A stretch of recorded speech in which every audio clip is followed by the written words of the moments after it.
क्या करूं, दुर्भाग्य वन कानून 2006 में बन चुका था। दुर्भाग्यवश जो है मैं उस समय टिहरी की जनता का आशीर्वाद नहीं ले पाया। मैं 2013 में बहुत कम वोटों से मैं हार गया।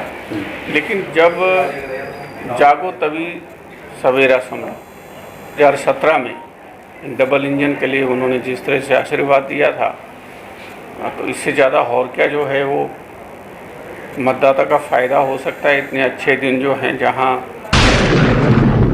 राजनीतिक सामाजिक जनहित की आवाज हालात शहर।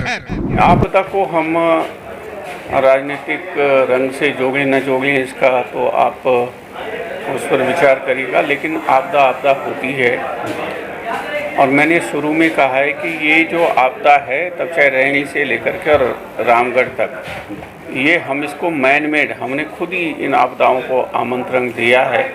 और अगर आपदा आई है तो उसके मैनेजमेंट का, प्रबंधन का हम अभी तक कोई अच्छा जो है वो सिस्टम, प्रणाली विकसित नहीं कर पाए हैं, न उसके मानकों को जो है तर्क संगत बना पाए हैं। ये मैंने पहले ही कहा है, और मैं बहुत चिंतित हूँ। रैनी भी गया था मैं, जहाँ से चिपको आंदोलन शुरू हुआ, और आज मैं रामगढ़ भी गया हूँ। और इसलिए मैं गया कि भाई इस राज्य के आंदोलन को शुरू करवाने में किशोर उपाध्याय की गिलहरी जैसी भूमिका रही है। यहाँ अगर कुछ खराब होता है तो मुझे बहुत बुरा लगता है, और उसके लिए मैं अपने को अपराधी मानता हूँ। हमने कुछ नहीं सीखा, क्योंकि अभी आपदा अगर नहीं, उसमें अगर आप यहाँ उत्तराखंड में, भारत में आपदाओं का इतिहास देखेंगे तो उसमें जो टिहरी उत्तरकाशी का भूकंप आया 92-93 में, चमोली में भूकंप आया, उसके बाद अभी रिसेंटली ये 13 वाला जो जिस तरह की स्थिति हुई, जिसमें हजारों लोग जो है वो काल कवलित हो गए। उसके बाद जो है अभी रैनी में इतनी बड़ी आपदा आई, और ये रामगढ़ में। तो मुझे लगता है कि हम जैसे कोई चीज़ होती है और उसके बाद जो एक मानवीय जो एक स्वभाव है, हम भूल जाते हैं और उस पर कोई विचार ही नहीं करते हैं। तो रामगढ़ हमको वो अवसर इसलिए देता है कि वहाँ सब बड़े बड़े लोगों का, कोई ये बता रहा था ये फलाने बड़े आदमी का है घर, ये फलाने बड़े आदमी का है। तो इस समय मेरे ख्याल से हमको उसको सुधारना चाहिए। आपदा की सटीक जो है तर्क संगत नीति बनानी चाहिए, और भविष्य में इस तरह की घटनाएं उत्तराखंड में न हों, ये हमको सुनिश्चित करना चाहिए।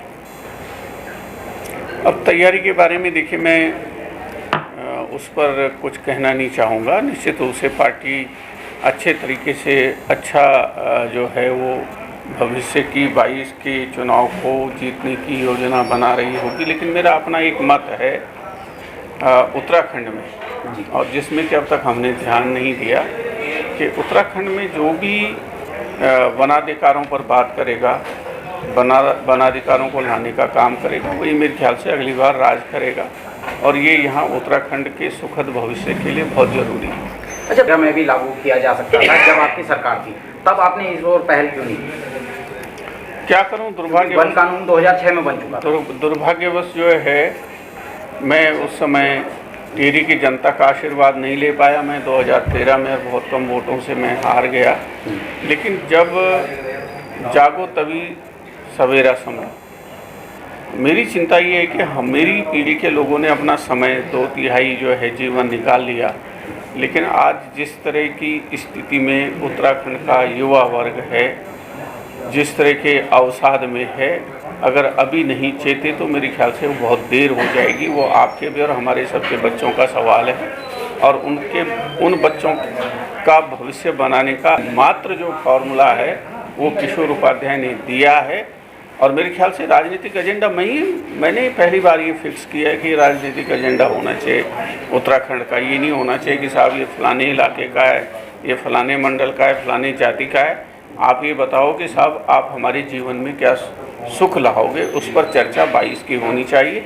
जो भी ये चर्चा करेगा, इस पर काम करेगा, वही सरकार बनाएगी। अच्छा, आखिरी सवाल। नहीं, ये तो बहुत अच्छी बात है। उन्होंने अच्छे दिन को देख करके 2014 से लेकर के अब तक, और एक 2017 में डबल इंजन के लिए उन्होंने जिस तरह से आशीर्वाद दिया था, तो इससे ज़्यादा और क्या जो है वो मतदाता का फ़ायदा हो सकता है। इतने अच्छे दिन जो हैं जहां मेरे ख्याल से सरसों का तेल ही 100-200 रुपये 200 से पार हो चुका है, 250 पहुँच चुका है सरसों का तेल।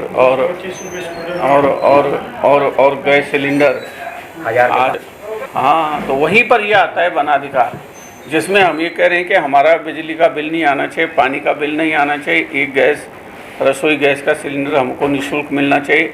ये पक्का होना चाहिए कि परिवार में एक सदस्य को हम पक्की सरकारी नौकरी उसकी योग्यता के अनुसार देंगे। जो हमारा पहले था कि भाई मकान बनाना है तो रेत बजरी पत्थर लकड़ी सभी निःशुल्क होनी चाहिए।